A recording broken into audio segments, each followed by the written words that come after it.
Hello everybody, it's me, the Excellent Reviewer, and let's talk about another one of wrestling's biggest controversies with the Jimmy Snuka murder accusation. So without further ado, let's talk about it. So no doubt, if you're a wrestling fan, you know about the Jimmy Superfly Snuka. He was a legendary professional wrestler. He produced some of the biggest moments in professional wrestling history, like his infamous leap from the top of a steel cage at Madison Square Garden that inspired so many future wrestlers like Mick Foley, and he also was The Undertaker's first victim in his prestigious WrestleMania streak. Nancy Argentino was a dental assistant and was brought into the wrestling scene by a friend who happened to be dating a wrestler, and Nancy herself even dated Hulk Hogan briefly until he found out that the Hulkster had multiple girlfriends. However, it was at this time that she had met Jimmy Snuka, and right off the bat they had this instant chemistry with each other. But their relationship was a controversial one because Jimmy Snuka was a married man at the time that they started seeing each other. This wasn't the only thing about their relationship that was mired in controversy, though. Buddy Rogers is one of the greatest wrestling legends of all time, and he was Snuka's manager and would help Snuka get to his matches on time. However, Buddy Rogers stopped riding with Snuka because of how much cocaine Snuka would use on the road. Buddy Rogers said in Irv Muchnick's book, Justice Denied, that Jimmy was uncontrollable when he was on cocaine, and said that Jimmy would frequently beat Nancy, and that Nancy would come over to Rogers' house beaten and bruised. On January 18th, 1983, police found Jimmy Snuka pulling Nancy by her hair through a motel in New York, which police responded to, and a fight broke out when Snuka attacked multiple policemen as well as police dogs and was charged with second and third degree assault and obstruction of governmental administration, but accepted a plea deal that dropped all of those charges in exchange for pleading guilty for harassment in April 1983. According to the article Jimmy Superfly Snuka and the Mysterious Death of Nancy Argentino. On May 10th, 1983, Nancy Argentino passed away at around 2 a.m., and according to Jimmy Snuka, he had left for a TV taping earlier, and when he returned to the hotel room, he found that Nancy was having trouble breathing, and the police were called to take Nancy to Lehigh Valley Hospital. But unfortunately, they couldn't save her, and she passed away. The coroner who looked over Nancy Argentino's body found that she had several black and blue marks all over her body, which raised suspicions on if Snuka had had a role in Nancy's passing, as an investigation was open on Snuka.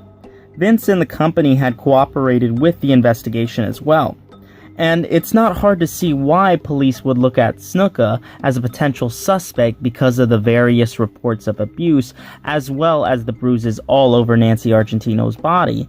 And the one thing that makes the whole thing suspicious was the fact that Snuka's story changed multiple times over the years. First off, Snuka stated that he and Nancy were just fooling around outside the hotel room when he pushed her and she fell, hitting her head. Another one of Snuka's stories said that two emergency room employees told police that Snuka had told them that him and Nancy got into a fight and he pushed her to the ground. The other one says emergency room doctor John Fassel, who was told by Snuka that he and Nancy were fooling around when she fell and hit her head. And after that, they started to fool around some more, but this time with Snuka giving Nancy light slaps to the face and that he was concerned for her. The last one is that Snuka also stated that he and Nancy stopped by on the way to Allentown to go to the bathroom when they were clowning around when he shoved her with his forearm and her head hitting the concrete. So, with all of this going on, you can see how the lines start to slowly point at Jimmy Snuka as the culpable party. However, years went by with very little progress being made. Until 2013. In 2013, Jimmy Snuka was arrested and charged with third-degree murder and involuntary manslaughter. However, Snuka was unfit to stand trial as he had dementia at the time and his health was failing as well. The judge in the case saw that Snuka's conditioning was getting worse, and the judge let defense lawyer Robert Kerwin end the case in a closed-door hearing.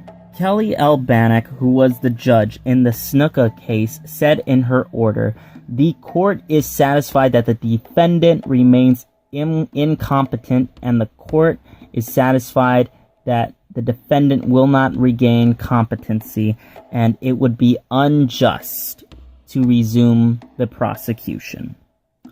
Another part of this case was the fact that the Argentino family went after Snuka in a wrongful death suit in 1985, which they won, and Snuka was ordered to pay over $500,000 to the Argentino family.